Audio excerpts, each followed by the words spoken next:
Hello दोस्तों, आज मेरे द्वारा सीडीपी की प्रैक्टिस का पार्ट 13 कराया जा रहा है।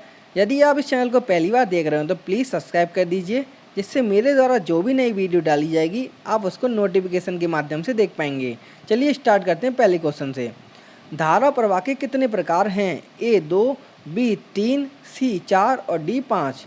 धारा प्रवाह के प्रकारों की बात करें तो यह सृजनात्मकता के प्रमुख तत्व के अंतर्गत आता है, जिसमें उसके 3 प्रकार बताए हैं। पहला आता है वैचारिक धारा प्रवाह, दूसरा आता है साहचर्य धारा प्रवाह, तीसरा आता है अभिव्यक्ति धारा प्रवाह। तो इसका जो राइट आंसर हो जाएगा हमारा B is the right answer. हम नेक्स्ट पे चलते हैं।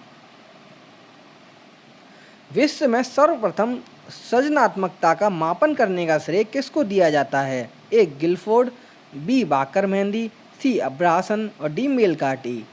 जब हम विश्व में सर्वप्रथम सृजनात्मकता का मापन करने की बात करें तो ये गिलफोर्ड ने किया था, और बाकर मेहंदी ने भारत में सर्वप्रथम सृजनात्मकता का मापन करने का श्रेय उनको दिया जाता है, और अब्राहसन ने सृजनात्मकता के मापन हेतु स्याही धब्बा परीक्षण का निर्माण किया था, और जो मेलकार्टी थे उन्होंने सृजनात्मकता मापन हेतु चित्रांकन परीक्षण किया था।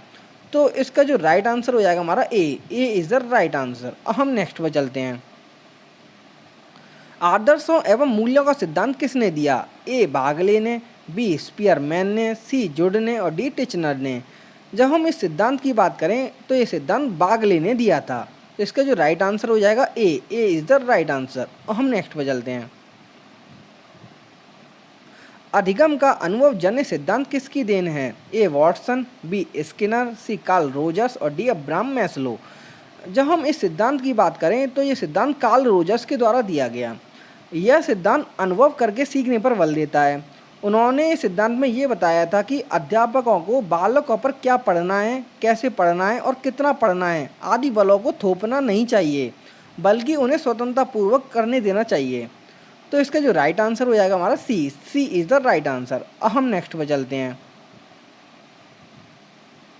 किशोरावस्था को प्रकट करने का बस एक ही शब्द है और वह है परिवर्तन। यह कथन किसका है? ए किर्कपैट्रिक, बी विंग एवं हंट, सी रॉस और डी कॉल्सनिक। जब हम इस कथन की बात करें तो ये कथन विंग एवं हंट के द्वारा दिया गया है। एक कथन किर्कपैट्रिक का बहुत महत्वपूर्ण है, जिसमें उन्होंने बोला था किशोरावस्था जीवन का सबसे कठिन काल है। तो इस कथन की बात करें तो इसका जो राइट आंसर हो जाएगा B is the right answer. हम नेक्स्ट पर चलते हैं। आणविक का सिद्धांत किसने दिया? A Thorndike, B Thurstone, C Raymond Cattell और डी प्रोफेसर हैव। जब हम आणविक के सिद्धांत की बात करें तो ये सिद्धांत थॉर्नडाइक ने दिया था। उनके सिद्धांत के कुछ अन्य नाम हैं, जैसे बालू का सिद्धांत और रेत का सिद्धांत, और थर्स्टन ने समूह कारक का सिद्धांत दिया था। रेमंड कैटल ने बुद्धि का तरल एवं ठोस का सिद्धांत दिया था, और जो प्रोफेसर हैव थे उन्होंने ए बी या आ या बा का सिद्धांत दिया था। तो इसका जो राइट आंसर हो जाएगा A is the right answer. चलिए हम नेक्स्ट पे चलते हैं। ड्रा अ मैन परीक्षण को किसने बनाया? ए गुड एनफ, बी बिने ने, सी गाल्टन ने और डी स्टर्न ने। जब हम ड्रा मैन परीक्षण की बात करें तो यह गुड एनफ ने बनाया था, और बिने एवं साइमन के द्वारा बुद्धि का पहला मान्य परीक्षण किया गया सन 1905 में, और गाल्टन ने बुद्धि का पहला अध्ययन किया था, और उनके द्वारा ही बुद्धि परीक्षण की पहली बैटरी का निर्माण किया गया था, और स्टर्न के द्वारा मानसिक आयु बटे वास्तविक आयु का सूत्र दिया गया था।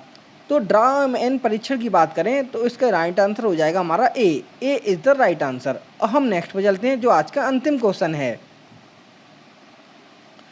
एजुकेशन अ फर्स्ट बुक किसकी पुस्तक है? ए थॉर्नडाइक, बी स्किनर, सी पॉवलव और डी कोहलर। जब हम इस पुस्तक की बात करें तो ये पुस्तक थॉर्नडाइक के द्वारा दी गई है। तो इसका जो राइट आंसर हो जाएगा हमारा A is the right answer. तो मेरे द्वारा आपको आज सीडीपी की प्रैक्टिस का पार्ट 13 कराया गया है। यदि आपको ये वीडियो अच्छी लगी हो तो please like, share and comment करें, एंड थैंक यू।